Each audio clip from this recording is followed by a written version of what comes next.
읽어보시면 되는데요. 그 책이 복잡거든요. 그래서 제가 보기에 한 중간인가 있을 건데 이후에 그냥 이 부분만 찾아서 읽어보시면은 훨씬 편합니다. 다 보려고 하던데 다 못 보면은 사랑의 기술에 조건적 사랑, 무조건적 사랑에 대한 내용만 한번 보시고 본인도 두 부분에서 뭔지를 분석을 하세요. 네, 그렇게 하시면 됩니다. 그 다음에 제가 이제 마지막으로 이제 좀 말이 이제 왔다 갔다 했죠. 정리가 잘 안 되고 있습니다. 일단 이해를 하시고요. 제가 마지막으로 시효방법에 대해서 이제 해드리겠습니다. 이거는 제가 해본 결과입니다. 어디에 책을 본 것도 아니고요. 제가 스스로 책을 본 거는 대학 때부터 저는 이제 심리학책도 많이 봤어요. 책을 참 좋아해서 사회과학 책이나 이런 소설책은 거의 안 보고요.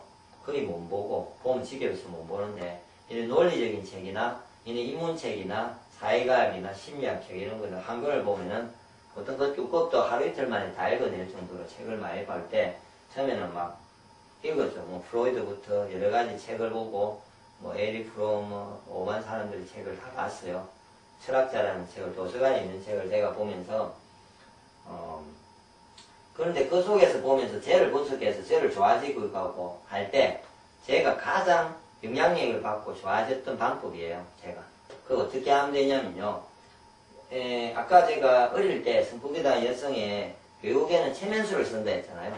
굳이 왜 다른 사람이 체면수를 안 써도 됩니다. 체면수를 하는 데 있으면 체면수를 하는 데 가서 자기의 어릴 때 상황이나 지금까지 기억지 못했던 걸 쭉 자기가 알 수 있게 돈 있으면 그렇게 쭉 알 수도 있습니다. 근데 직접 본인이 집중을 해서 매일 나의 어릴 때 상황에 대해서 생각을 해보시고 그거를 적어보십시오. 항상 자기가 어떤 문제가 발생했어요. 내가 이 마음을 이해를 못해서 내 마음을 하고 싶고 그러면 내 어릴 때 어떤 이유가 있을 거예요. 그거를 찾으러 계속 생각을 하라는 거죠. 어릴 때로 파고들라는 거죠. 계속 집중을 해서 파고들고 생각을 하면요. 어느 순간인가 떠오르기 시작합니다. 그럴 때 보세요. 그럴 때 아까 제가 성폭행당한 여성의 예를 들은 것처럼 그때는 아이의 생각이에요. 몇 살인지를 생각해 보세요. 그때 시기가. 뭐 7살 때 내가 어떤 일이 있었어. 그럼 7살 때 애의 생각을 한번 생각해 보세요. 그때 생각으로 내가 정리를 하고 그게 내 무의식에 팍 처박혀 있으니까 지금에는 생각해보면 별 일이 아닌데도 그게 엄청난 큰 일로 돼 있다고요. 그러면 어떻게 하냐면요. 지금의 본인의 생각으로 하지 마시고 아니면 주위에 이런 상황에서는 어떻게 니 같으면 어떻게 하냐고를 이성적이고 합리적인 어떤 좀 성인군자 좀 이렇게 사람이 좀 인성이 좋은 사람한테 본인이 가면 그런 사람처럼 일하고 생각을 해서 생각으로 다시 그때 상황을 다시 재해석을 하셔야 돼요. 특히 사람관계 때문에 오는 거거든요. 항상 스트레스는 제일 중요한 거는 스트레스는 사람관계에 대해서 오는 거예요. 그때에 대해서 재해석을 해서 그때 그 사람에 대해서 어린이의 생각이 아니라 성인의 생각으로 재해석을 해서 다 해석을 해보시면요. 다 이해가 되고 용서해 줄 건 용서해 줄 수 있고요. 이해를 시킬 수가 있다고요. 그리고 좀 종교적으로 불교나 기독교를 믿든지 뭐 다른 종교를 믿으시면은 그 종교에서 사랑이나 뭐 자비든 용서든 이런 거 부분으로 해서 그때 그 상황을 이해를 하면서 인자함으로 정리를 제대로 그 사람과의 관계, 특히 인간과의 관계를 정리를 제대로 해서 계속해서 재해석을 할 때 몇 번이고 그거를 재해석을 하십시오. 그러고 나서 그때 그 사람이 내가 그때 그 시기를 그때 그 상황을 그때 그 상황을 생각을 하든지 내 마음이 생각을 하고 그때 그 사람이 떠오르잖아요. 떠오를 때 감정적 변화가 안 생기면 돼요. 감정적인 변화가 생기지 않을 정도로 그냥 단지 추억이에요. 추억. 기억이라고요. 기억으로 남으면 그건 해결된 거예요.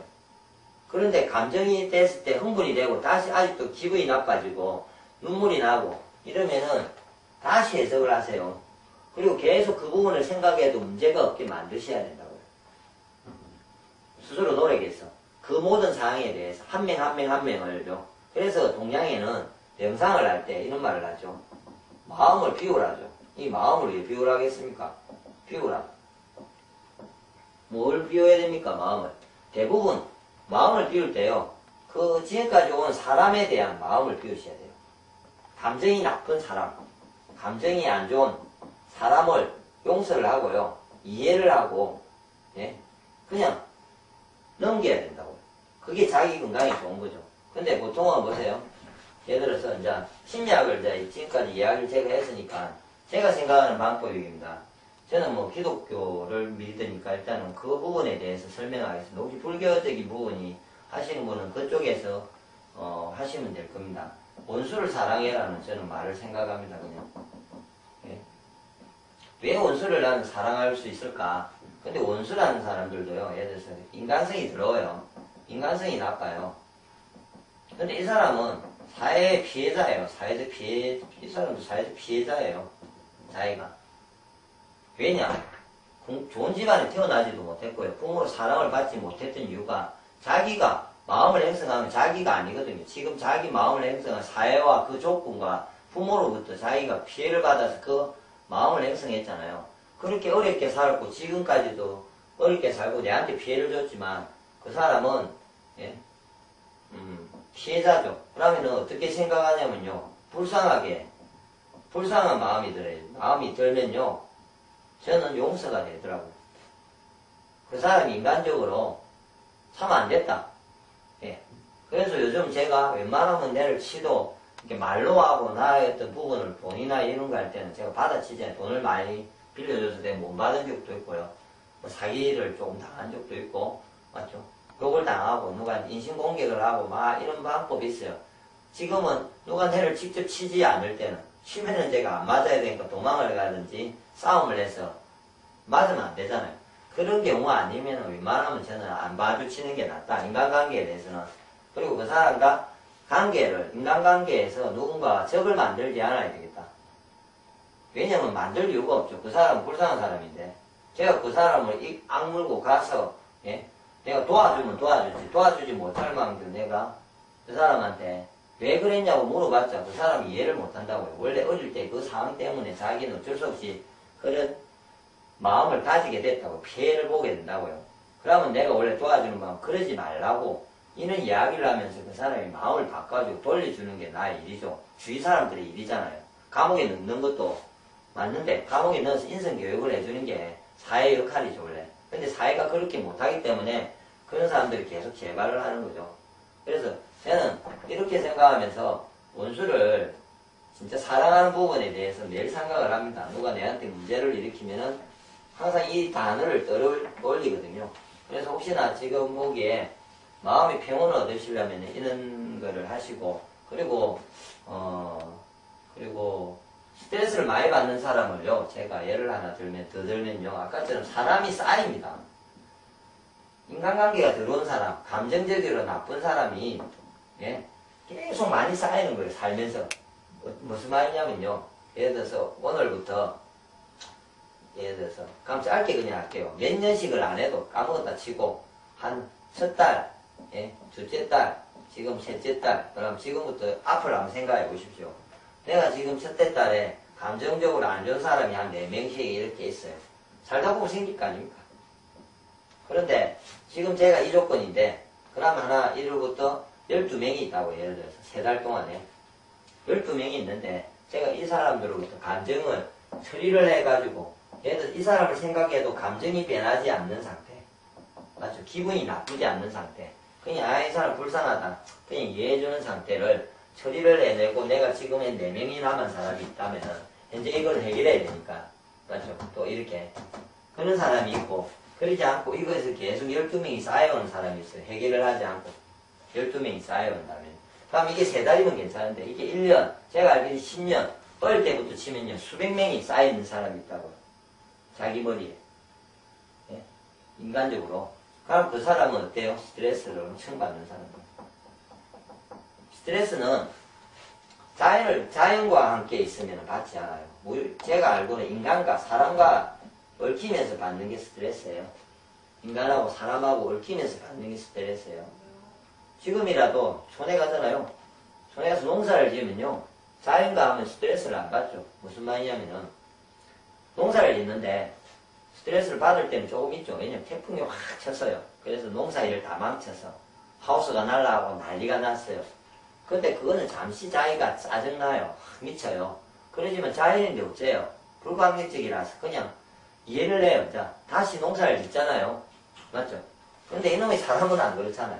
이렇게 보인다 애들이 깔짝대고요. 그리고 그놈이 돈을 내 돈을 사기를 쳤어요. 그래가지고 이 사람을 그냥 까먹고 용서를 하면 되는데 이 사람이 계속 기억나고 또 옆에서 눈에 보이잖아요. 예를 들어서 지나가다가 그런 사람이 그러면 막 계속 따라오는 거예요. 용서가 안 되는 거예요. 이거는.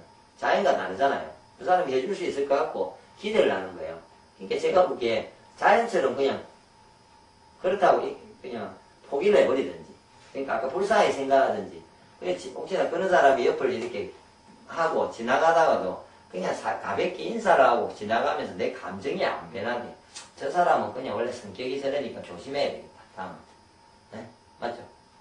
그럼 저 사람은 첫말과 원래 말과 속이 다르니까 원래 그렇게 자라와서 그러니까 언제 내가 자겠지만 언제부터 난 조심해야지.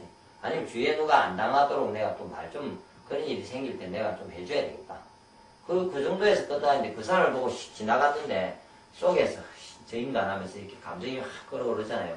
그런 게 이렇게 쌓이면 문제가 있죠. 그래서 제가 고객 관리를 하면서 대부분 이렇게 쌓여오는 거예요. 예. 정말 계속 쌓여오니까 스트레스가 계속 느는 거죠. 엄청나게 늡니다. 그래서 스트레스가 늘므로 인해서 암이 발생을 하고요. 스트레스 때문에 지금의 이제 병이 낫지 않는 거죠. 예.